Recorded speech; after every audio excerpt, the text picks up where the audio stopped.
Hello and welcome back to my YouTube channel. मैं चंदन कुमार आप सभी को फिर से एक बार स्वागत करते हैं। जैसा कि हमने आपको इतिहास को दो भागों में बांटा था। एक था इंडियन हिस्ट्री और दूसरा वर्ल्ड हिस्ट्री। इंडियन हिस्ट्री में भी हमने इसे तीन भागों में बांटे थे। एक था एंशियंट, मिडिएवल और मॉडर्न। और वर्ल्ड हिस्ट्री को भी इसी प्रकार से एंशियंट, मेडिएवल और मॉडर्न में डिवाइड किए थे। अब मेडिएवल को भी हमने दो भागों में जो है बांट दिया था। एक तो मेडिएवल था और एक प्री मेडिएवल। तो इस प्रकार से हमारा इतिहास प्रारंभ होता है। सबसे पहले जो इतिहास को तीन भागों में बांटने का श्रेय जो जाता है वो इतिहासकार क्रिस्टोफर एलियरस को जाता है। इतिहासकार क्रिस्टोफर एलियरस जो 1638 to 1707 AD, AD means anno domini में जो है इन्होंने इतिहास को जो है बांटे थे। और इसीलिए हम लोग जो है इसे इतिहास को जो डिवाइड करने का श्रेय जाता है और हम लोग देते हैं, वो हम लोग देते हैं क्रिस्टोफर एलियरेंस को देते हैं।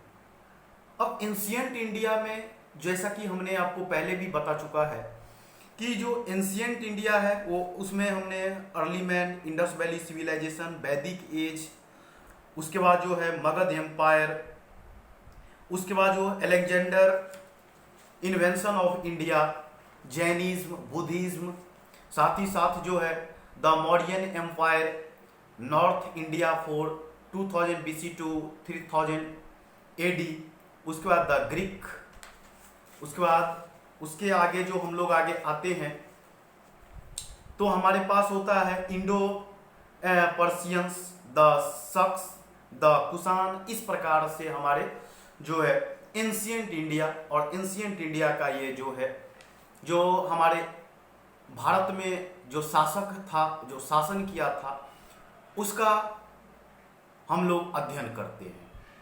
बात रही आपको वर्ल्ड हिस्ट्री की, तो पहले हम लोग क्या करते हैं कि इंडियन हिस्ट्री को समाप्त कर लेते हैं। जैसा हमें इंडियन हिस्ट्री जैसे ही हमें समाप्त हो जाता है तो फिर हम लोग पहुंच जाएंगे वर्ल्ड हिस्ट्री पर। और वर्ल्ड हिस्ट्री पर भी इसी प्रकार से हम लोग बारीकी से पढ़ते हुए और एक क्रमबद्ध तरीका से आगे बढ़ते हुए चले जाएंगे। तो आज हम लोग सबसे पहले जो यहाँ आएंगे वो प्राचीन भारतीय इतिहास के स्रोत क्या क्या हैं, कहाँ से इसे मिला गया है, ठीक है। तो ये हम लोग अध्ययन करने वाले हैं प्राचीन भारत के स्रोत। तो प्राचीन भारत के इतिहास का स्रोत बहुत सारे चीजों को लेकर के जो है किया गया है, लेकिन इसमें भी मुख्य बातें होती है।